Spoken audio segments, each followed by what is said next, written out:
But basically, he married one of the most famous vaudeville actresses in America. And if you think Mike Donlin has been forgotten, Mabel Hite, Hite, has even been more forgotten. She was a superstar on the stage, and that's when vaudeville was real big. And we try to get into the roots of vaudeville in the book.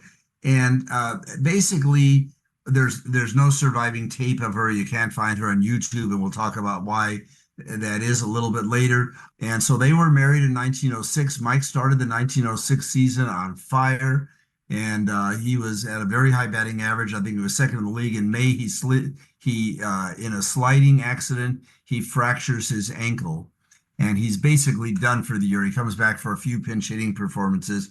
In 1907, very interesting, long before he starts his second career, because once he did his second career, he was making big money. In 1907, he did not come back. He could have. And he was basically wanted to be with his wife, the woman that he loved. And their love story was on the society pages. He wasn't just on the sports pages. That was author Steve Steinberg. Hello, and welcome to episode 105 of the Irish Baseball Podcast. I'm your host, Rick Becker. Steinberg will be my guest on the show today, along with co-author Lyle Spatz. Steinberg wrote the book Mike Donlin, A Rough and Rowdy Life from New York Baseball Idol to Stage and Screen. I can assure you there is a lot to learn in this conversation, and there is no way we'll be able to limit the talk to just one episode. 2025 is going to be a big year for the Irish American Baseball Society, the Irish American Baseball Hall of Fame, and here at the Irish Baseball Podcast. Make sure that you're following the society on social media, and if you are a member, you need to keep up to date on the community website.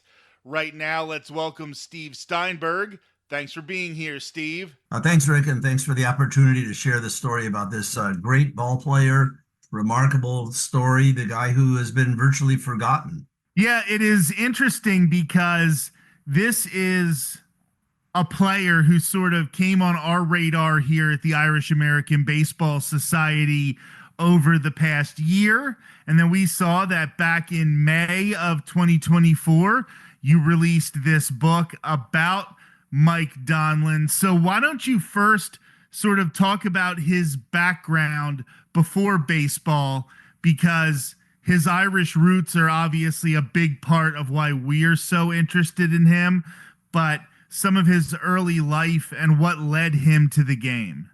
Yeah, Mike Donlin's parents or his father was born in Ireland, and the family settled in Erie, Pennsylvania, and many members of his family, including his grandfather, and I think maybe his grandfather actually was the one who came to America at first. They were in the railroad business. Mike ended up being born in Peoria. He was one of a number of kids, and he was the only one born in Peoria, and we assume that that's because his dad had a job there. And many members of his family died young. He was an orphan. His mother died in a tragic and spectacular train accident over a high trestle bridge, where she was thrown off of a rail car and hung on a wire before she fell for her death for a number of hours. And he really had a lot of tragedy in his early life. And I think that perhaps could explain a little bit about his personality that we'll talk about later. But, siblings, cousins, many people just died so young. He made his way out west and with a buddy of his, and eventually in California started to play baseball in the 1890s. He was born in the 1870s. And he was a very vivid and colorful personality, and we'll get into it. But quite frankly, on some of the great New York Giant teams, he was far more popular than Christy Mathewson. And today, Mathewson's sort of an icon, and Donlin has been virtually forgotten, fallen off the radar of virtually everybody. And when you look at his statistics as a player and playing in that early era of baseball, what we would consider the modern game, he played 1 year in the big leagues in 1899, but then 1900, which is basically what's usually considered the modern game. He was well on his way to a Hall of Fame trajectory before he decided to leave the game. I don't think people realize quite how good of a ball player he was. You said he was popular, but not only was he popular, but we're talking about a guy with a lifetime 333 average. He had an OPS plus a 144. Like, he was almost a half player offensively better than the average player in his day. So this guy was a darn good ball player, and it's not just his reputation as, you know, somebody who went on to be in stage and screen. He really was, baseball wise, a superstar. He was, and when Lyle's been doing baseball research and writing for a half century, I've been doing it for a quarter century. We've never come across a more compelling story. But the thing that really blew us away was understanding how good this guy was. He played the equivalent about maybe between 8 and 9 full seasons, and he only, I'm just looking here at the, he only played more than 80 games, I think, in 5 seasons, but in 4 of the 5, he ranks second in the league in hitting and slugging percentage, or second or third in both slugging percentage and OPS.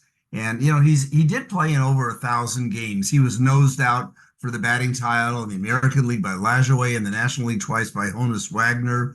And probably Wagner would have been the only player that would have topped him, even in some of the new measures like WAR and maybe Mathewson as a pitcher. But we were really blown away by how great a pitcher he really was, a hitter he really was. And he started in New York. He was the man about town. And not only was he a superstar, he was just adored by the fans. And again, it tells us something about the short nature and the fickleness of fame, how he's just faded away. And this is the Irish American Baseball Society, and we, of course, talk a lot about John McGraw, the legend, his manager, and there was sort of a love-hate relationship between the two of them. Why don't you talk a little bit about the way Donlin got along with Hall of Fame manager John McGraw? Yeah, it was a fascinating relationship. And first of all, we see pictures of McGraw usually from the 1920s when he's this older, portly guy. He was born, I think, in 1873. So it's hard to, and he ended up, of course, he started in the 1890s on the great Baltimore teams. Then, and in 1900, he ended up in the National League on the St. Louis team. It was, I think, maybe the first year they were called the Cardinals. And he ended up there because his team was eliminated when the National League was they just shut down Baltimore and 3 other teams. So McGraw was only 5 years older than Donlin. So, and he was a very, very young guy in that first decade of the century. We don't see a lot of images of that, so we forget that.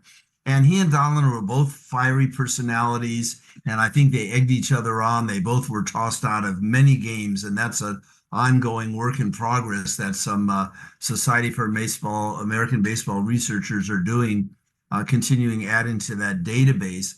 And McGraw, in many ways, was close to Donlin, but when Mike walked away from the game more than one time, I think there was a certain jealousy on the fact that Donlin became so successful. And also as a manager, McGraw was probably quite sore that Donlin took his bat and walked away. And that's when the Chicago Cubs really were supplanting the Giants as really the powerhouse team in the second half of that first century. But later on in life, we'll talk about the fact that McGraw stayed close with him after an additional tragedy stuck in Mike's life. And they both died fairly young, actually, and they both died in the early 1930s. I think McGraw may have reached the age of 60. I don't think Donlin even got to that point. And one of the things we try to avoid are some of the stereotypes about Irish Americans at the time, but he does run into sort of this stereotype of having quite the temper, and you say it's even compounded by his alcoholism. I can't imagine that rough childhood that he experienced didn't play a part in that as well. But if you could talk a little bit about his alcoholism, his temper, some of this more fiery aspects of his personality. Yeah, I mean, we have an epigraph in the book that's, a quote at the beginning of the book from a famous sports writer who talks about the fact that not everybody is either all good or all bad, and that there's a lot of shades of gray. And when you learn and realize that there are shades of gray, it makes for a much more interesting story. So Donlin also had a very soft side. He obviously had a strong affinity for alcohol, starting when he was in the minors in the late 1890s in California. And in 1902, he ended up in jail for most of the season when an actress that he might have had a infatuation with, he attacked and punched her out when he was drunk, and he missed most of that 1902 season, which was one of a number of seasons that he missed for different reasons.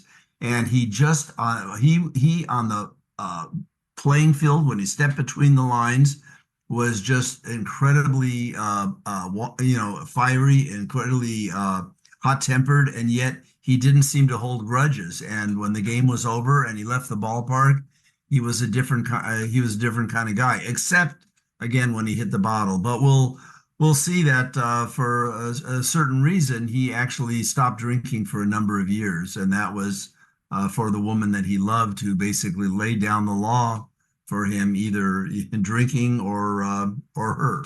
Now, before we get to his later in life exploits, which would involve that as well, I do still want to talk about him as a player, because the big accomplishment of his career, he was on the 1905 World Series championship team, and that was, looking at the numbers, definitely, but even just games played, one of his two best seasons, at least.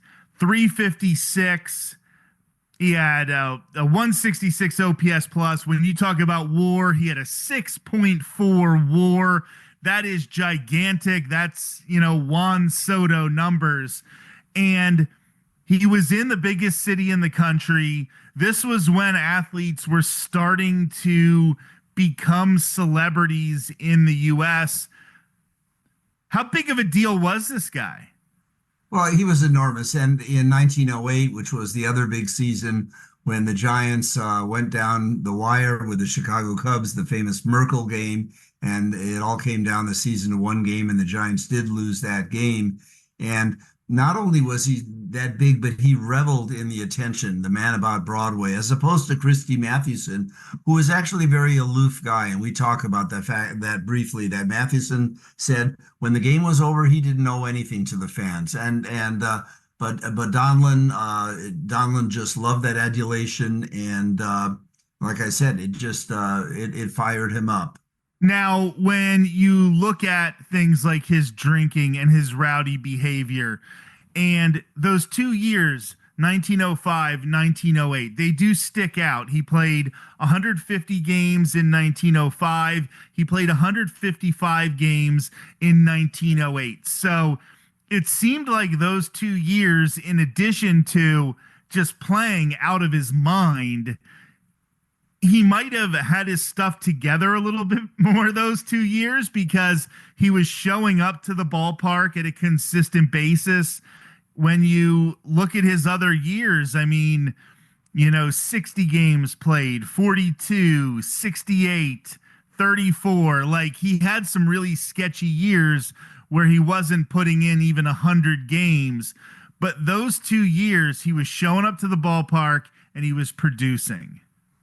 Yeah, and in 1905, John McGraw, Hubbard, Lyle Spatz, and I have done now 4 books together. John McGraw really hovers in the background of just about every story and just about everything that happened in baseball in the first 25 years, even though he managed a little bit longer than that, not as successful. He's always sort of hovering there in the background. And McGraw always felt that he could control anybody. He had a famous alcoholic picture some years before, Bugs Raymond.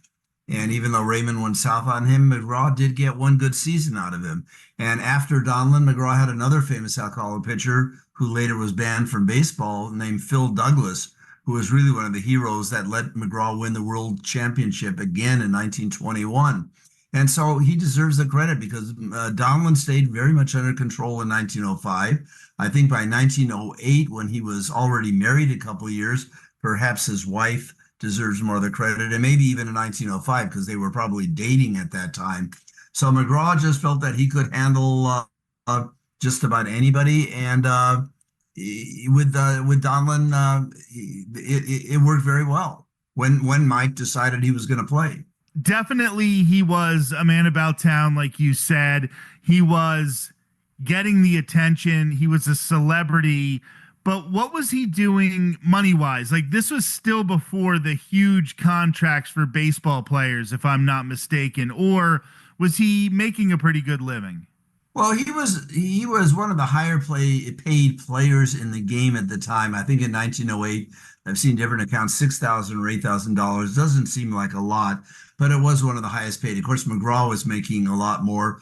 Honus Wagner was going to retire, and then in 1908, the Pirates decided to pay him 10 grand, and I think Mathewson might have been making more than Donlin, but that was big money. But then when he turned to his second career with his wife, I can share the numbers when we get into the story. They're almost mind-boggling how much money they were making at that time. I don't think he was saving much as a ball player because he was the kind of guy that would buy dinner and drinks for people. And one more thing I guess I should add, and we talk about it early in the book, he came very close to losing his life in St. Louis before he even went to New York in a drinking episode where he started, he had too much to drink, and he actually started teasing a guy who had a big bushy beard, and even to the point where Donlin was running his fingers through the guy's beard. I don't know how you would feel about that, Rick. And Donlin followed the guy outside of the bar, and the guy's buddy came up behind Mike with a knife and basically slit him from ear to ear. And it was very lucky that it wasn't a fatal injury. And if we even look at the pictures of Donlin later in life, you can still see the scar from that, I think it was 1900 knife wound. And that was one of the reasons why he missed some time in that season. So, and then, like you said, he gave up the game because of the woman he loved, who had sort of a good moderating influence on him, from what you're saying, and he decided to give up the game and try something else. So what happened after baseball? So he had a few times where it was after baseball, but then he still came back for an encore. But basically, he married one of the most famous vaudeville actresses in America. And if you think Mike Donlin has been forgotten, Mabel Hite, Hite, has even been more forgotten. She was a superstar on the stage, and that's when vaudeville was real big. And we try to get into the roots of vaudeville in the book. And basically, there's no surviving tape of her. You can't find her on YouTube, and we'll talk about why that is a little bit later. I would say that she might be a mixture of Carol Burnett with Lucille Ball, maybe a little Phyllis Diller sprinkled in there. And she really had this goofy, almost, and the newspapers would use the word grotesque personality on her comedic acts. But yet she had a real head on her shoulders, and she was quite a businesswoman. And so they were married in 1906. Mike started the 1906 season on fire, and he was at a very high batting average. I think he was second in the league. In May, he in a sliding accident, he fractures his ankle, and he's basically done for the year. He comes back for a few pinch hitting performances. In 1907, very interesting, long before he starts his second career, because once he did his second career, he was making big money. In 1907, he did not come back. He could have. And he was basically wanted to be with his wife, the woman that he loved. And their love story was on the society pages. He wasn't just on the sports pages. And he was in Chicago. I think he was paid $50 a month to be the assistant manager of the show that she was headlining in. He did star in a semi-pro team at that time, but he wanted to be with her. Then after the 1908 season, Mabel had been teaching him some of the ropes of acting, and they went on stage at Hammerstein's Theater. Some of the older people here may remember the name Oscar Hammerstein, and it would be, I think, his grandfather or his father. Willie Hammerstein. And when they opened in 1908, it was a baseball skit and vaudeville. It was like 15 to 20-minute skit. The house went wild, and Will Rogers, the famous comedian and journalist, 30 years later said he had never heard the roar of a crowd as when Mike and Mabel opened when the curtain went up, and then the multiple encores when the curtain went down in late October. And that's when he left, and he did not. So he didn't play in 1907 because he wanted to stay with Mabel. And then starting right after the World Series in 1908, they were pulling down $2,000 a week. For 1908, that is a mind-boggling number. I mean, they were making over $100,000 a year. And the fact that he was such a superstar obviously fired that up. And then they took the show on the road, and he did not play in 1909 or 1910. I like to talk about 1907 because it shows that it wasn't just the money, because in 1907, he was not on the stage. It was about love. And it was about the fact that this woman probably finally provided him the security that had been missing in his life. And they were quite a story together. I mean, I talk about that 1905 and 1908 season and the numbers that he was putting up. You mentioned in 06 he was hurt. Yeah. In 07 he decided not to play. I mean, to step away from the game when he was literally at the top of it, and to be able to do that is just kind of incredible. Well, I'm always racking my brain, and Lyle and I talk about that, to think of another baseball player that literally at the height of his fame walked away. And, I just come up with a couple football players who for different reasons walked away, one of them being Jim Brown, the other one being Barry Sanders. But I'm not sure there was a ball player. And to Mike's credit, when he came back in 1908, I mean, he had really been away from the game other than early in 1906, the 2 full seasons. So it had been 3 years. And he comes back, and he's not a youngster at that time anymore. And he came back very successfully, but it's almost unheard of. I mean, again, he had a special woman in his life. And once, the money started rolling in the off season of 08, 09, that winter, he did not come back until 1911. He made a brief comeback. That's where we're going to leave things off with Steve Steinberg, who wrote Mike Donlin, A Rough and Rowdy Life, from New York baseball idol to stage and screen, with co-author Lyle Spatz. Steinberg will be back on the show in future episodes to continue our conversation about Mike Donlin. This has been episode 105 of the Irish Baseball Podcast. I'm your host, Rick Becker.